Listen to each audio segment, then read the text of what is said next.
Good evening, everybody. Thank you for joining me. On this channel, I read aloud chapters from classic books. And today we're going to be reading the first chapter of The Great Gatsby by F. Scott Fitzgerald. This book is one of my favorites. It's definitely a classic, very American.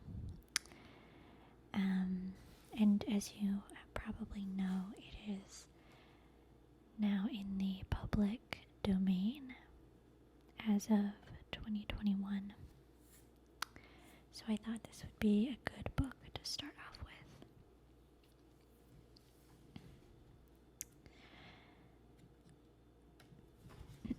Chapter 1. In my younger and more vulnerable years, my father gave me some advice that I've been turning over in my mind ever since. Whenever you feel like criticizing anyone, he told me, just remember that all the people in this world haven't had the advantages that you've had. He didn't say any more, but we've always been unusually communicative in a reserved way, and I understood that he meant a great deal more than that. In consequence, I'm inclined to reserve all judgments, a habit that has opened up many curious natures to me and also made me the victim of not a few veteran bores. The abnormal mind is quick to detect and attach itself to this quality when it appears in a normal person, and so it came about that, in college, I was unjustly accused of being a politician, because I was privy to the secret griefs of wild, unknown men. Most of the confidences were unsought. Frequently I have feigned sleep, preoccupation, or a hostile levity when I realized, by some unmistakable sign, that an intimate revelation was quivering on the horizon. For the intimate revelations of young men, or at least the terms in which they express them, are usually plagiaristic and marred by obvious suppressions. Reserving judgments is a matter of infinite hope. I am still a little afraid of missing something if I forget that, as my father snobbishly suggested, and I snobbishly repeat, a sense of the fundamental decencies is parceled out unequally at birth. And, after boasting this way of my tolerance, I come to the admission that it has a limit. Conduct may be founded on the hard rock or the wet marshes, but after a certain point, I don't care what it's founded on. When I came back from the East last autumn, I felt that I wanted the world to be in uniform and at a sort of moral attention forever. I wanted no more riotous excursions with privileged glimpses into the human heart. Only Gatsby, the man who gives his name to this book, was exempt from my reaction.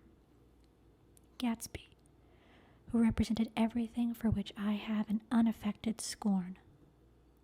If personality is an unbroken series of successful gestures, then there was something gorgeous about him, some heightened sensitivity to the promises of life, as if he were related to one of those intricate machines that register earthquakes 10,000 miles away.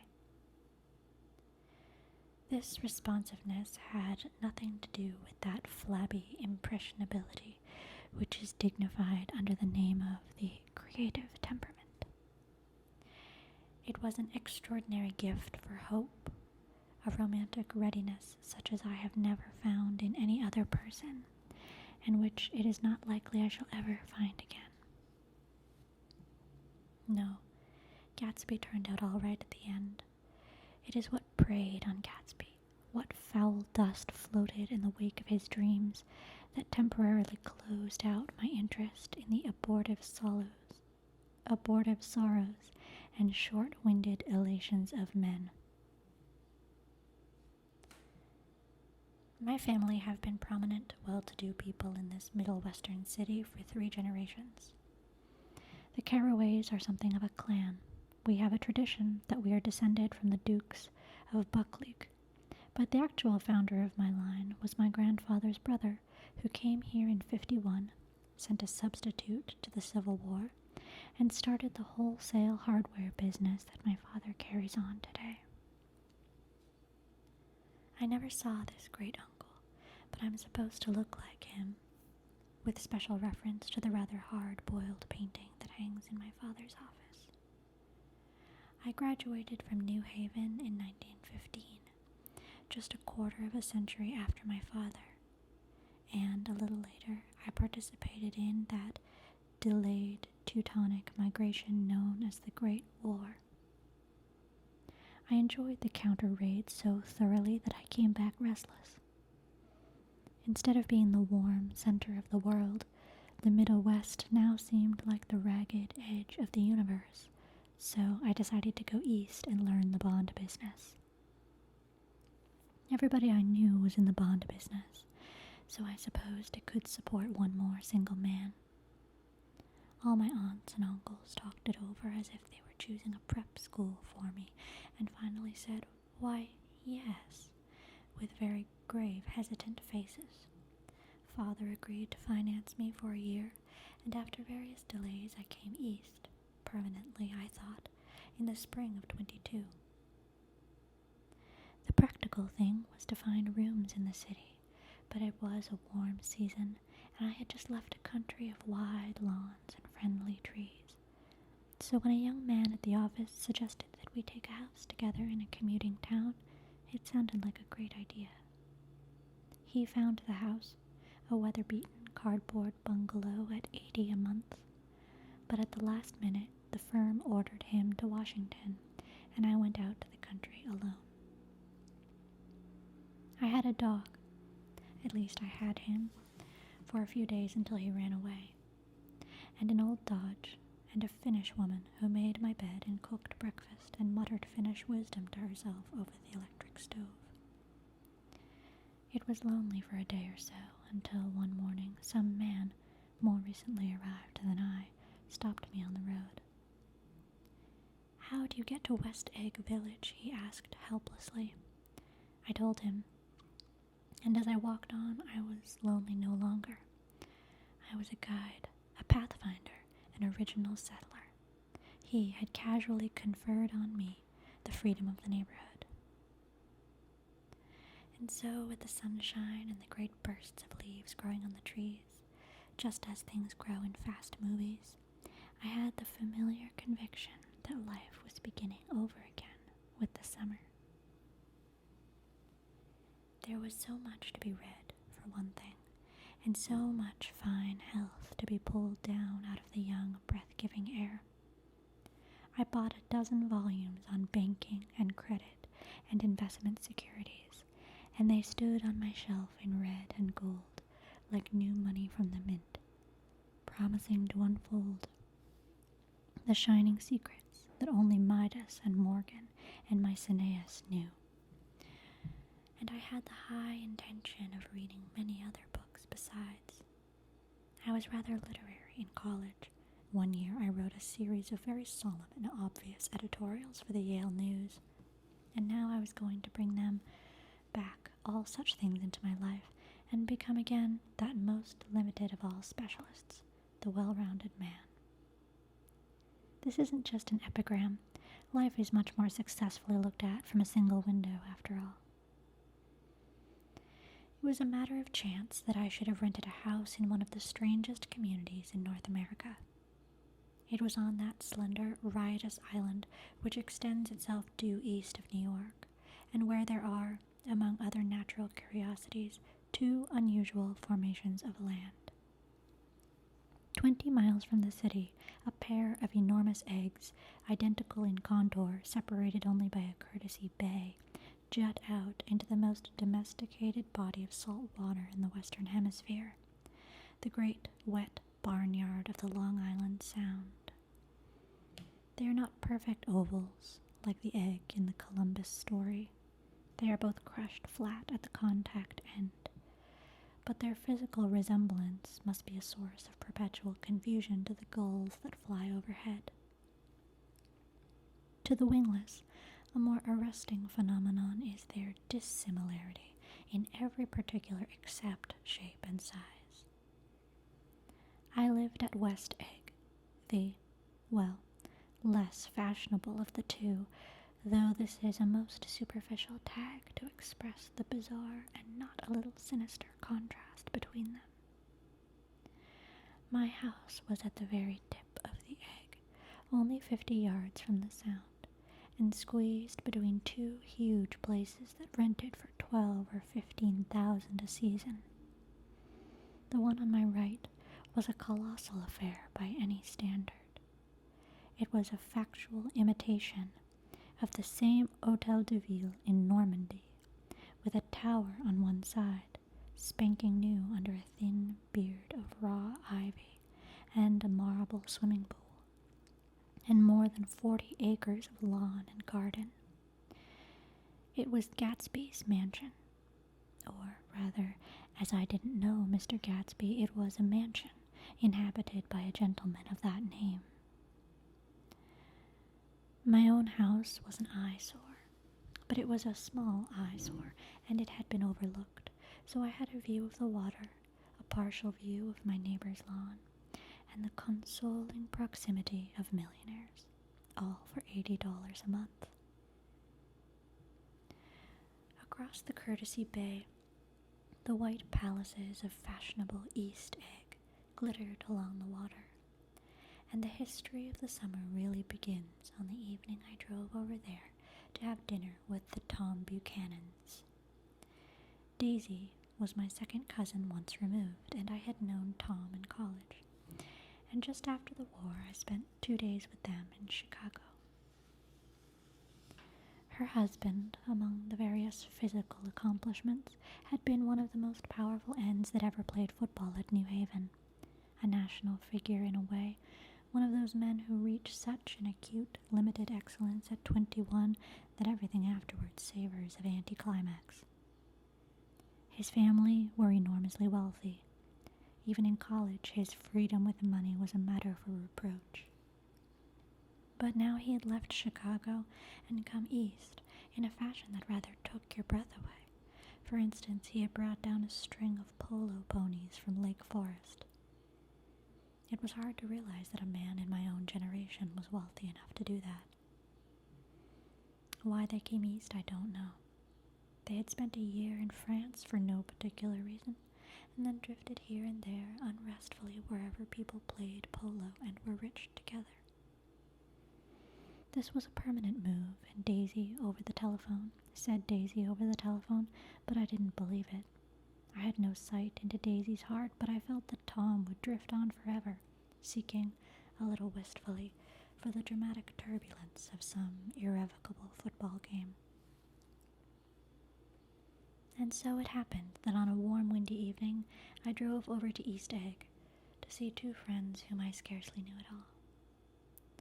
Their house was even more elaborate than I expected, a cheerful red and white Georgian colonial mansion overlooking the bay. The lawn started at the beach and ran toward the front door for a quarter of a mile, jumping over sundials and brick walks and burning gardens. Finally, when it reached the house, drifting up the side in bright vines as though from the momentum of its run.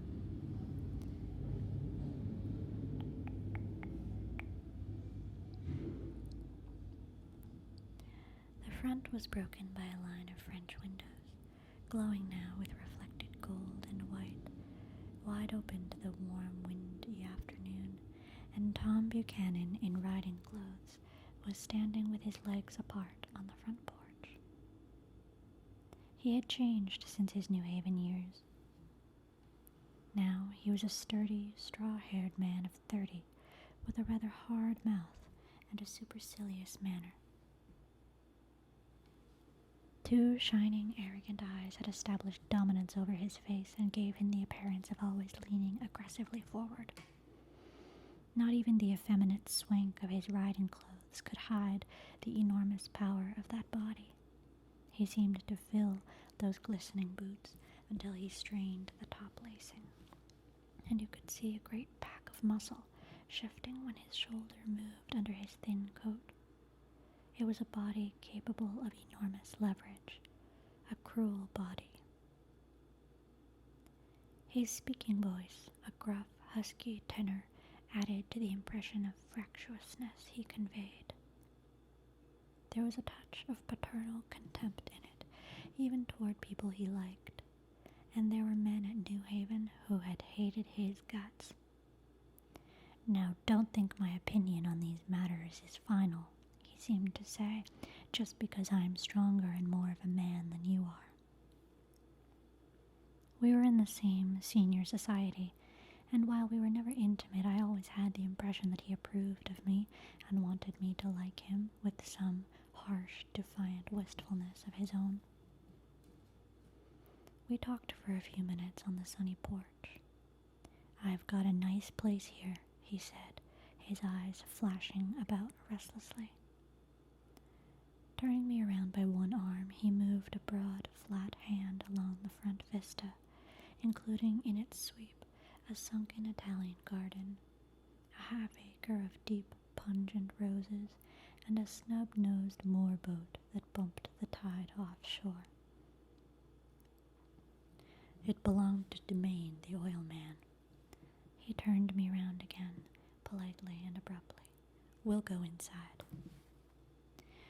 We walked through a high hallway into a bright, rosy-colored space, fragilely bound into the house by French windows at either end.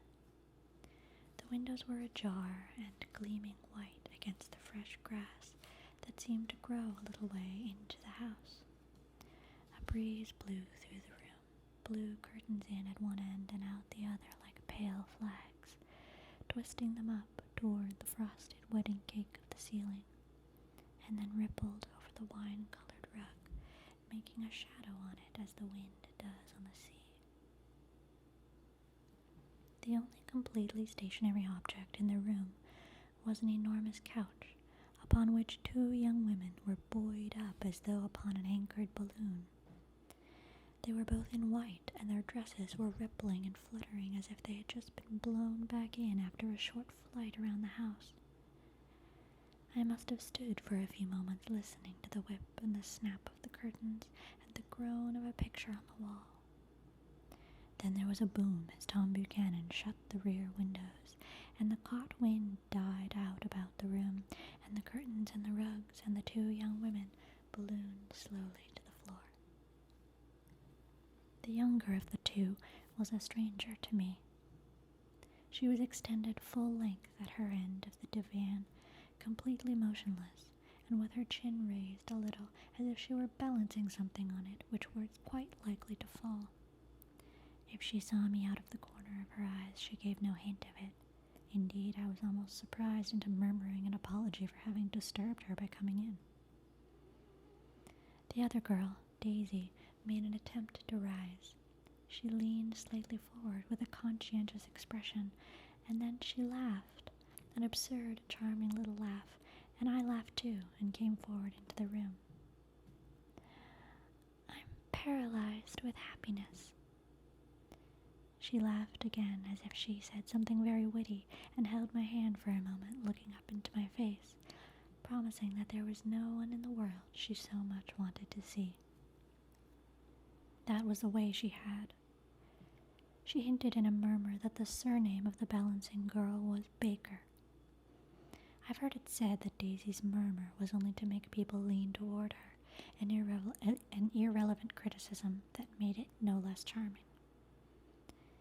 At any rate, Miss Baker's lips fluttered.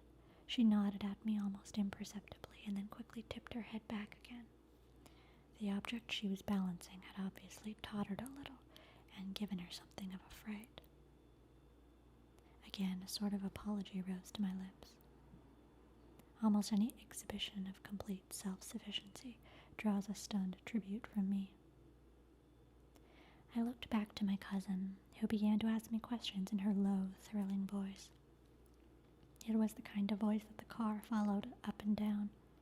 Whoops.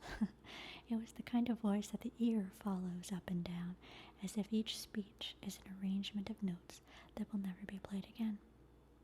Her face was sad and lovely with bright things in it, bright eyes and a bright, passionate mouth, but there was an excitement in her voice that men who had cared for her found difficult to forget. A singing compulsion, a whispered listen. A promise that she had done gay, exciting things just a while since, and that there were gay, exciting things hovering in the next hour. I told her how I had stopped off in Chicago for a day on my way east, and how a dozen people had sent their love through me. "Do they miss me?" she cried ecstatically. "The whole town is desolate. All the cars have the left rear wheel painted black as a mourning wreath, and there's a persistent wail all night along the North Shore." "How gorgeous! Let's go back, Tom, tomorrow." Then she added irrelevantly, "You ought to see the baby." "I'd like to." "She's asleep. She's 3 years old. Haven't you ever seen her?" "Never." "Well, you ought to see her. She's—" Tom Buchanan, who had been hovering restlessly about the room, stopped and rested his hand on my shoulder. "What are you doing, Nick?" "I'm a bond man." "Who with?" I told him. "Never heard of them," he remarked decisively. This annoyed me. "You will," I answered shortly. "You will if you stay in the East." "Oh, I'll stay in the East. Don't you worry," he said, glancing at Daisy and then back at me, as if he were alert for something more. "I'd be a goddamned fool to live anywhere else." At this point, Miss Baker said, "Absolutely," with such a suddenness that I started. It was the first word she had uttered since I came into the room. Evidently it surprised her as much as it did me, for she yawned and with a series of rapid, deft movements stood up into the room. "I'm stiff," she complained. "I've been lying on that sofa for as long as I can remember."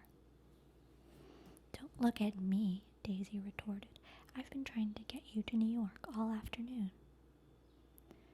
"No thanks," said Miss Baker to the 4 cocktails just in from the pantry. "I'm absolutely in training."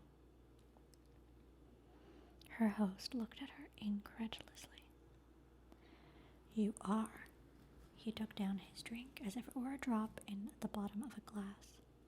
"How you ever get anything done is beyond me." I looked at Miss Baker, wondering what it was that she got done. I enjoyed looking at her. She was a slender, small-breasted girl with an erect carriage, which she accentuated by throwing her body backward at the shoulders, like a young cadet. Her gray, sun-strained eyes looked back at me with polite, reciprocal curiosity out of a wan, charming, discontented face. It occurred to me now that I had seen her, or a picture of her, somewhere before. "You live in West Egg," she remarked contemptuously. "I know somebody there." "I don't know a single—" "You must know Gatsby." "Gatsby?" demanded Daisy. "What Gatsby?" Before I could reply that he was my neighbor, dinner was announced. Wedging his tense arm imperatively under mine, Tom Buchanan compelled me from the room as though he were moving a checker to another square. Slenderly, languidly, their hands set lightly on their hips, the 2 young women preceded us out onto a rosy-colored porch, open toward the sunset, where 4 candles flickered on the table in the diminished wind. "Why candles?" objected Daisy, frowning. She snapped them out with her fingers. "In 2 weeks it'll be the longest day in the year." She looked at us all radiantly. "Don't you always watch for the longest day of the year and then miss it? I always watch for the longest day in the year and then miss it." "We ought to plan something, yawned Miss Baker, sitting down at the table as if she were getting into bed. "All right," said Daisy. "What'll we plan?" She turned to me helplessly. "What do people plan?" Before I could answer, her eyes fastened with an odd expression on her little finger. "Look," she complained. "I heard it." We all looked. The knuckle was black and blue. "You did it, Tom," she said accusingly. "I know you didn't mean to, but you did do it. That's what I get for marrying a brute of a man, a great big hulking physical specimen of a—" "I hate that word, hulking," objected Tom crossly, "even in kidding." "Hulking," insisted Daisy. Sometimes she and Miss Baker talked at once, unobtrusively and with a bantering inconsequence that was never quite chatter, that was as cool as their white dresses and their impersonal eyes in the absence of all desire. They were here, and they accepted Tom and me, making only a polite, pleasant effort to entertain or be entertained. They knew that presently dinner would be over, and a little later in the evening, too, would be over and casually put away. It was sharply different from the West, where an evening was hurried from phase to phase toward its close in a continually disappointed anticipation, or else in sheer nervous dread of the moment itself. "You make me feel uncivilized, Daisy," I confessed, on my second glass of corky but rather impressive claret. "Can't you talk about crops or something?" I meant nothing in particular by this remark, but it was taken up in an unexpected way.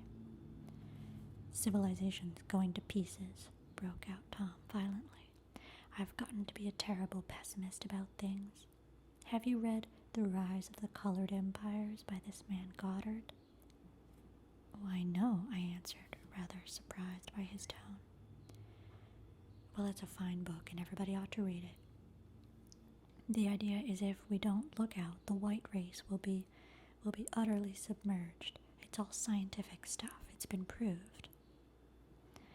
"Tom is getting very profound," said Daisy, with an expression of unthoughtful sadness. "He reads deep books with long words in them. What was that word that we—" "Well, these books are all scientific," insisted Tom, glancing at her impatiently. "This fellow has worked out the whole thing. It's up to us, who are the dominant race, to watch out, or these other races will have control of things." "We've got to beat them down," whispered Daisy, winking ferociously toward the fervent sun.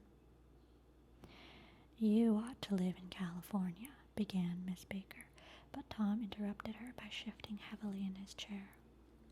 "This idea is that we're Nordics.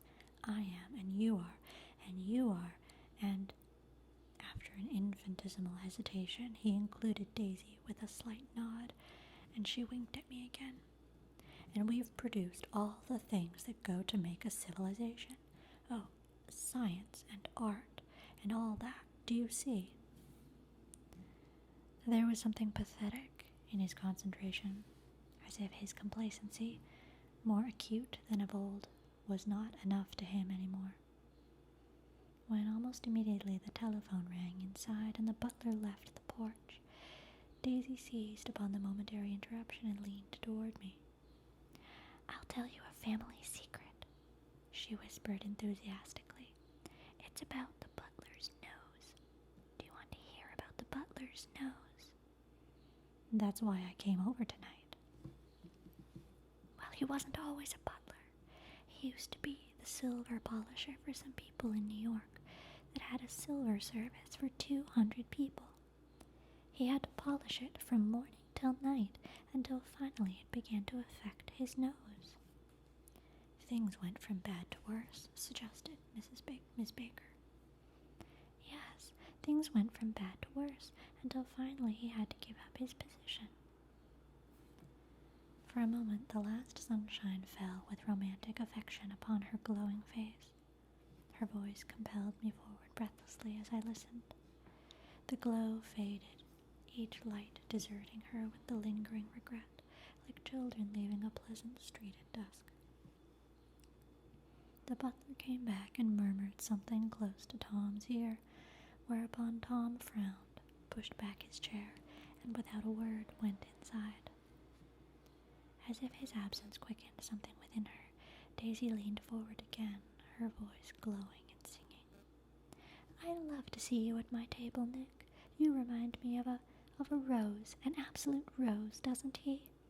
She turned to Miss Baker for confirmation. "An absolute rose?" This was untrue. I am not even faintly like a rose.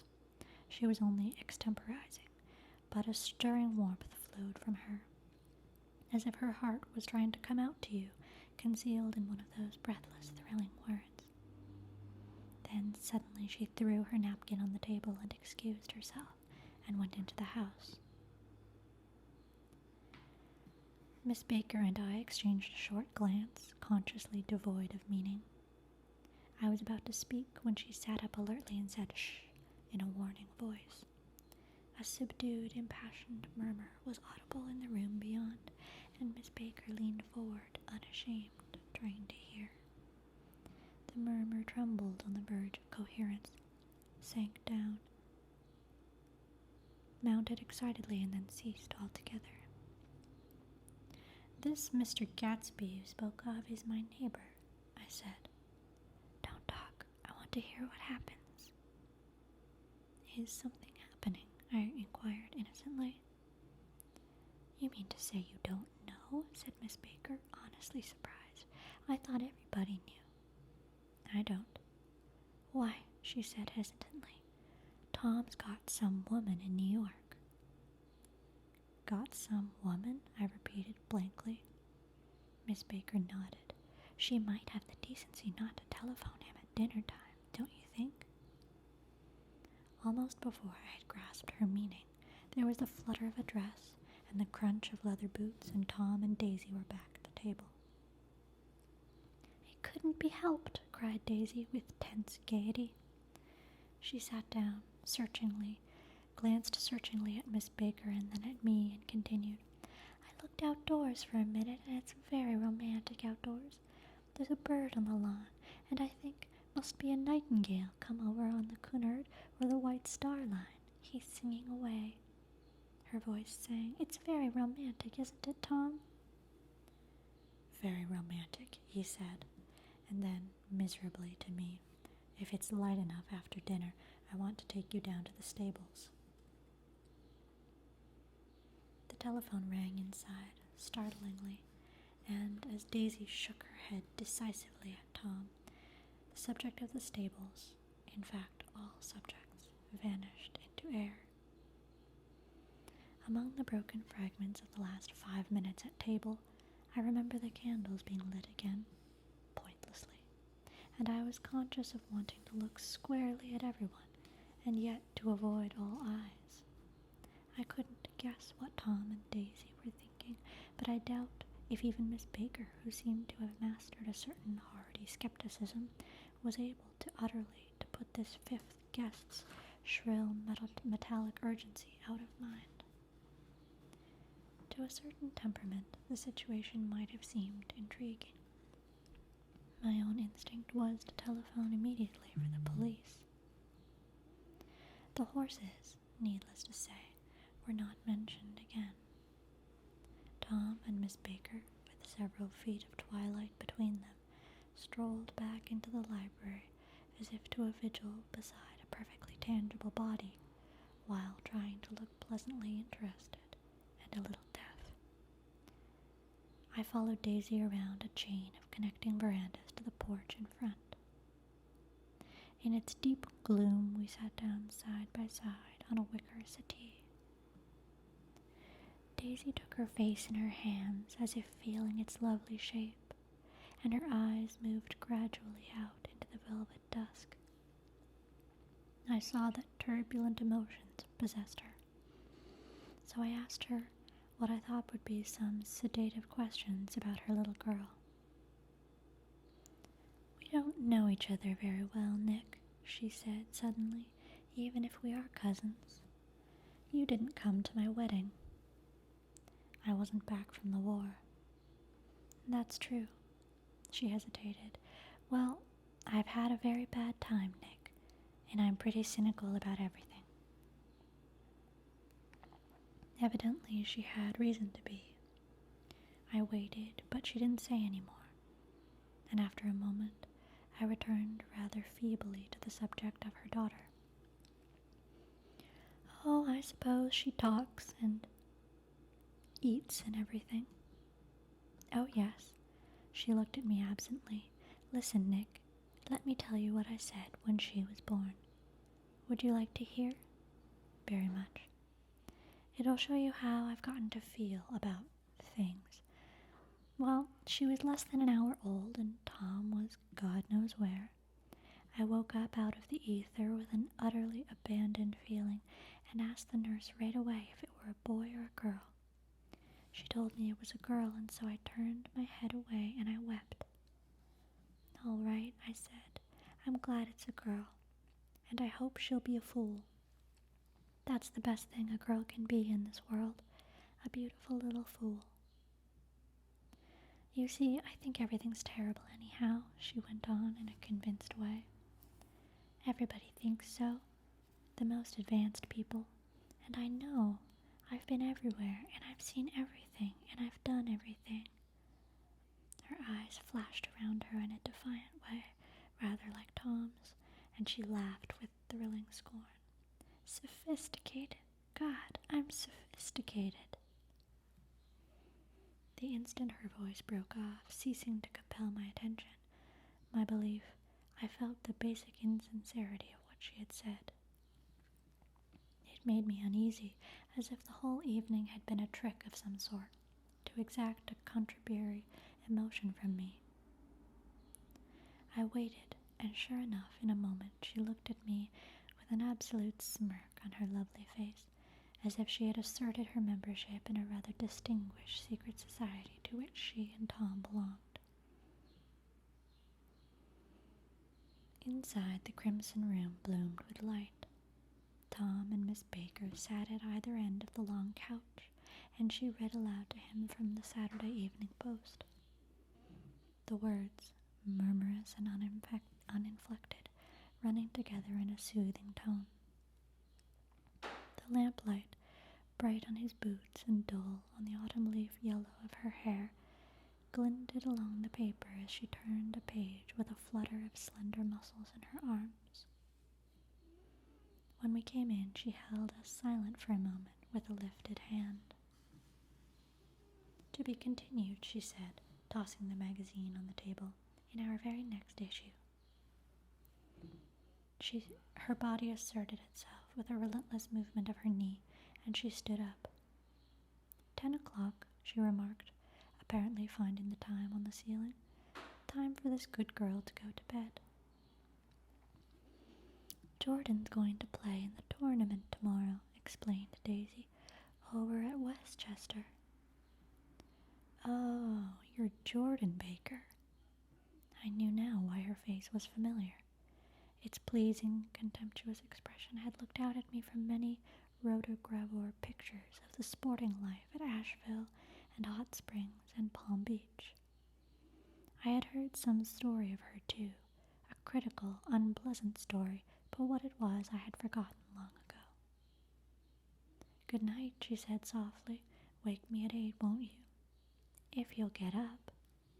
I will. Good night, Mr. Carroway. See you anon. Of course you will, confirmed Daisy. In fact, I think I'll arrange a marriage. Come on over, Nick, and I'll sort of, fling you together. You know, lock you up accidentally in linen closets, and push you out to sea in a boat, and all that sort of thing. Good night, called Miss Baker from the stairs. I haven't heard a word. She's a nice girl, said Tom, after a moment. They oughtn't to let her run around the country in this way. Who oughtn't to? Inquired Daisy coldly. Her family. Her family is one aunt, about 1,000 years old. Besides, Nick is going to look after her, aren't you, Nick? She's going to spend lots of weekends out here this summer. I think the home influence will be very good for her. Daisy and Tom looked at each other for a moment in silence. "Is she from New York?" I asked quickly. "From Louisville. Our white girlhood was passed together there. Our beautiful white—" "Did you give Nick a little heart-to-heart talk on the veranda?" demanded Tom suddenly. "Did I?" She looked at me. "I can't seem to remember, but I think we talked about the Nordic race. Yes, I'm sure we did. It sort of crept up on us, and the first thing you know—" "Don't believe everything you hear, Nick," he advised me. I said lightly that I had heard nothing at all, and a few minutes later I got up to go home. They came to the door with me and stood side by side in a cheerful square of light. As I started my motor, Daisy peremptorily called, "Wait! I forgot to ask you something, and it's important. We heard that you were engaged to a girl out west." "That's right," corroborated Tom kindly. "We heard that you were engaged." "It's libel. I'm too poor." "But we heard it," insisted Daisy, surprising me by opening up again in a flower-like way. "We heard it from 3 people, so it must be true." Of course, I knew what they were referring to, but I wasn't even vaguely engaged. The fact that gossip had published the banns was one of the reasons I had come east. You can't stop going with an old friend on account of rumors, and on the other hand, I had no intention of being rumored into marriage. Their interest rather touched me and made them less remotely rich. Nevertheless, I was confused and a little disgusted as I drove away. It seemed to me that the thing for Daisy to do was to rush out of the house, child in arms, but apparently there was no such intentions in her head. As for Tom, the fact that he had some woman in New York was really less surprising than that he had been depressed by a book. Something was making him nibble at the edge of stale ideas, as if his sturdy physical egotism no longer nourished his peremptory heart. Already it was deep summer. On roadhouse roofs and in front of wayside garages, where new red gas pumps sat out in pools of light, and when I reached my estate on West Egg, I ran the car under its shed and sat for a while on an abandoned grass roller in the yard. The wind had blown off, leaving a loud, bright night, with wings beating in the trees and a persistent organ sound, as if the full bellows of the earth blew the frogs full of life. The silhouette of a moving cat wavered across the moonlight, and turning my head to watch it, I saw that I was not alone. 50 feet away, a figure had emerged from the shadows of my neighbor's mansion and was standing with his hands in his pockets, regarding the silver pepper of the stars. Something in his leisurely movements and the secure position of his feet upon the lawn suggested that it was Mr. Gatsby himself, come out to determine what share was his of our local heavens. I decided to call to him. Miss Baker had mentioned him at dinner, and that would do for an introduction.